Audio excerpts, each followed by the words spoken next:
confess to all of you, I never learned Russian, so I never spoke Russian. But I can read it and I can understand in case someone has spoken in Russian with me. And sometimes I realize that there are such a huge differences between two these languages. For example, if you wanted to say something positive to the person, you can choose so many synonyms in Ukrainian language, but only one or two in Russian. So I wanted to highlight that sometimes different languages shows us how rich language are and how these people are conducting to other person. Another thing I also should to say to you that as a historian, of course, in university we should learn a lot of other languages. For example, Latin. I had 2 semesters in Latin, and I used to know near 1,000 words in Latin, and even some aphorisms, something like that. Now it really helps me, it still helps me, because in history we had a lot of terms, they are original from Latin, and you can understand what they mean exactly in case you know what this word was used in Latin as well. Also, I had a semester when we learned Church Slovak, how to say it? Old Church Slavonic.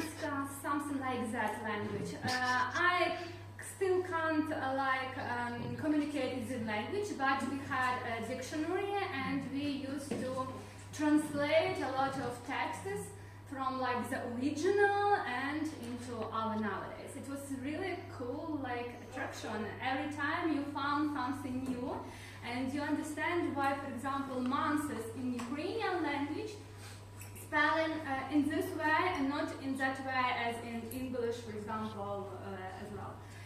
Another thing also I used to learn, it was Old English language on one of my education points, and it was so totally hard.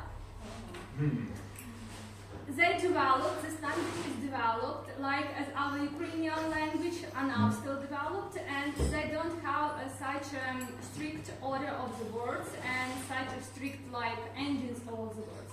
And it was so hard to understand what is the German regional, what is French, what is from vowels, and etc.